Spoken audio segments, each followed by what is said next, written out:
औज़ुबिल्लाहिमिनश्शैतानिर्रजीम बिस्मिल्लाहिर्रहमानिर्रहीम अल्लाहुम्मा सल्लि अला सय्यदना व मौलाना मुहम्मदिन व अला आलि मुहम्मद। अस्सलाम वालेकुम नाज़रीन, अपने YouTube channel Parwaz point of view के साथ हाज़िर खिदमत हूँ। मोहम्मद सलीम परवाज़, सीनियर सहाफ़ी। पाकिस्तानी अवाम बिलखुसूस शकरगढ़ की अवाम ने इलेक्शन मुस्तरद कर दिए। दानिल अजीज़ उम्मीदवार NA-75 जीते हुए फिर भी हार गए। कुरान मजीद की बेहुरमती का बिल पास हो गया। ये बिल किसने पास करवाया? फजल रहमान का अपोजिशन में बैठने का फैसला।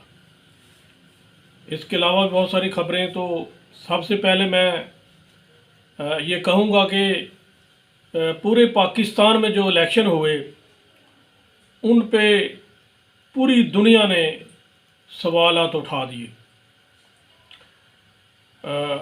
इससे कबल के मैं बाकी की बात करूं, सबसे पहले ये मैं कहना चाहूँगा कि आज नई जो बात आई है कि फजल रहमान साहब ने अपोजिशन में बैठने का फ़ैसला कर लिया है, जबकि पीपल्स पार्टी, नून लीग, मुस्लिम लीग काफ, अब्दुल खां प्लस MQM वगैरह ने इत्तेहाद कर लिया और आइंदा हुकूमत मुस्लिम लीग नून के साथ मिलकर बनाने का फ़ैसला कर लिया।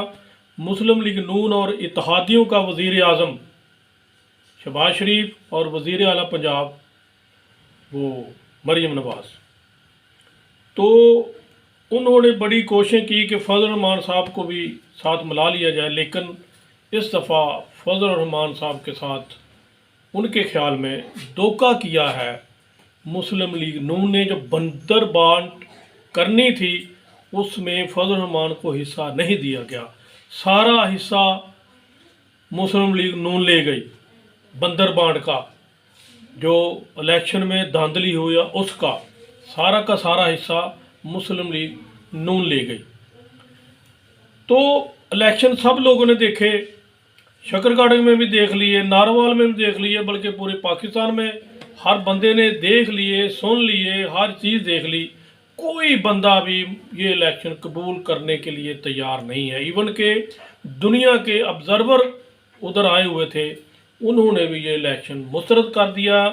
यहाँ तक कि अमेरिका के जो सदर हैं उन्होंने आज एक बयान दिया है, उनके तरफ से बयान आया है कि हम पाकिस्तान का इलेक्शन बड़े करीब से देख रहे थे।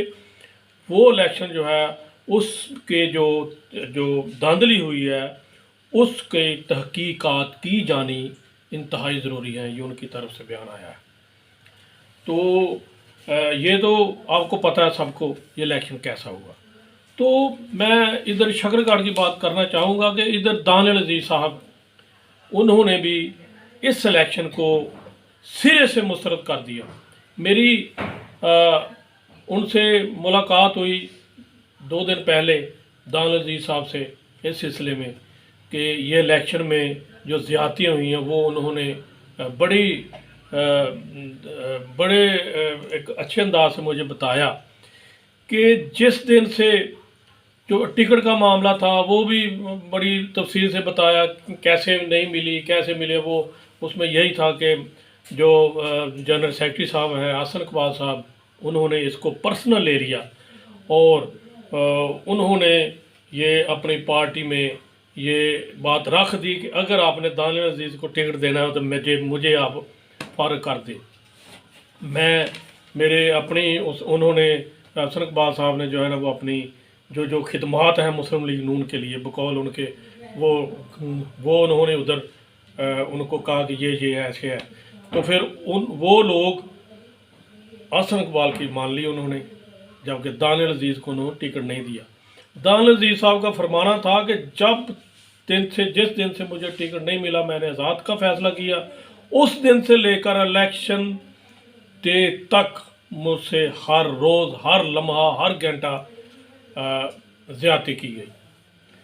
तो क्या क्या हुआ, उन्होंने कहा देखें, सबसे पहले तो जिधर मैं जलसा करने के लिए जिस गांव में जाता, जिस देहात में जाता, इवन के शकरगढ़ में जाता, वहाँ इंतज़ामिया पहले से ही कुर्सियाँ उठवा देती। इवन के वो जो जलसा करवाने वाले जो लोग थे, वो जो उनके वोटर सपोर्टर थे, उनको भी धमकियां दी गई, बाज़ को पकड़ लिया गया और उन पे झूठे पर्चे दे दिए गए।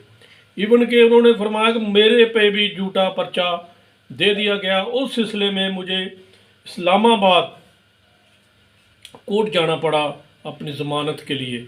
तो मेरे 4 दिन जो है वो उधर ज़ाया हो गए, जो मैंने कंपेन करनी थी। यानी कि उनका मतलब ये था कि कंपेन मुझे इन्होंने करने में जगह जगह, हर जगह रुकावटें डाली इंतज़ामिया ने। और कौन करवा रहा था?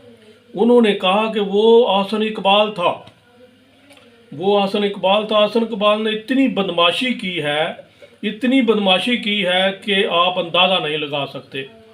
मुझे हर लम्हे, हर दिन मेरे लिए उन्होंने मुश्किलात पेश की। इवन के मेरे जो साथी थे, मेरे जो वोटर थे, मेरे सपोर्टर थे, उनके लिए उन्होंने बड़ी तंगियां और बड़ा कुछ उन पर किया। बहुत सारे लोगों को उठवाया, बहुत सारे लोगों के खिलाफ पर्चे दर्ज करवाए।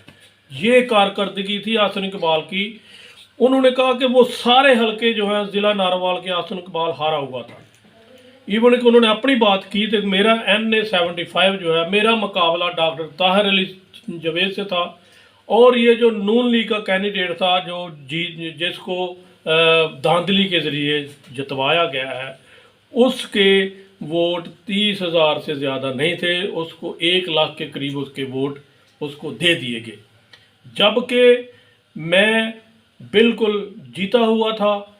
इन्होंने एक मुझसे ज़िद करते हुए इन्होंने पूरी प्री पोल धांधली तो की। इवन के इलेक्शन के दिन भी मुझे इन्होंने गिरफ्तार कर लिया, मेरी बीवी को गिरफ्तार कर लिया, मेरे बेटे को गिरफ्तार कर लिया।